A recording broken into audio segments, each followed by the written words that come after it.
দক্ষিণ এশিয়ার ভূরাজনীতি ও শক্তির ভারসাম্যে এক বড় ধরনের পরিবর্তন এসেছে। ভারত প্রথমবারের মতো 12টি মোতায়েনকৃত পারমাণবিক ওয়্যারহেড রেখেছে বলে দাবি করা হচ্ছে। আন্তর্জাতিক গবেষণা প্রতিষ্ঠান সিপ্রির সাম্প্রতিক এক প্রতিবেদনে এই তথ্য উঠে এসেছে। প্রতিবেদনে বলা হয়েছে, ভারত তার পারমাণবিক সক্ষমতা আরও জোরদার করার পাশাপাশি দূরপাল্লার হামলার সক্ষমতা বৃদ্ধির দিকেও মনোযোগ দিচ্ছে।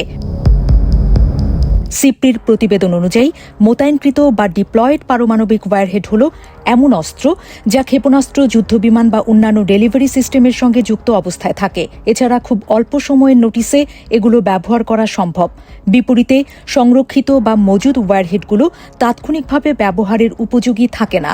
ভারতের এই 12টি মোতায়েনকৃত ওয়্যারহেড দেশটির পারমাণবিক ত্রিমাত্রিক প্রতিরক্ষা ব্যবস্থার অংশ হিসেবে স্থল, আকাশ ও সমুদ্র 3টি মাধ্যম থেকে ব্যবহার করা যাবে।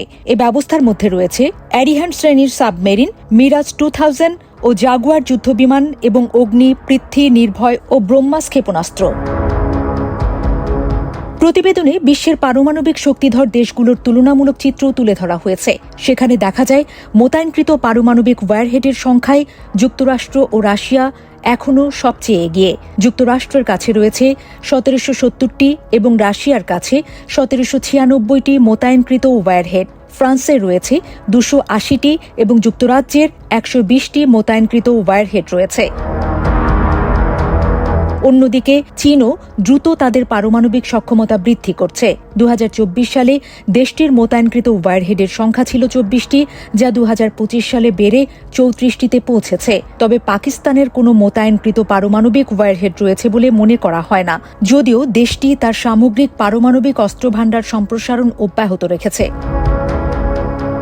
2025 সালের মে মাসে ভারত ও পাকিস্তানের মধ্যে সংঘটিত 4 দিনের সামরিক উত্তেজনার পর সিপ্রির এই প্রতিবেদন প্রকাশিত হয়েছে।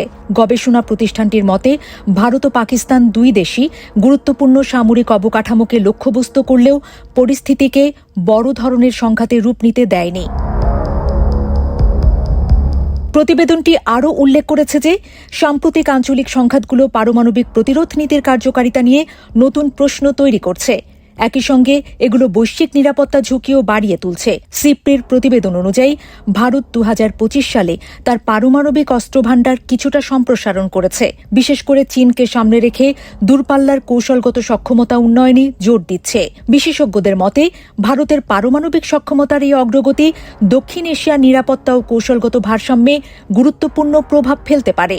ফলে ভারত, চীন ও পাকিস্তানকে ঘিরে আঞ্চলিক নিরাপত্তা পরিস্থিতি আগামী দিনগুলোতে আরও নিবিড়ভাবে পর্যবেক্ষণ করা হবে।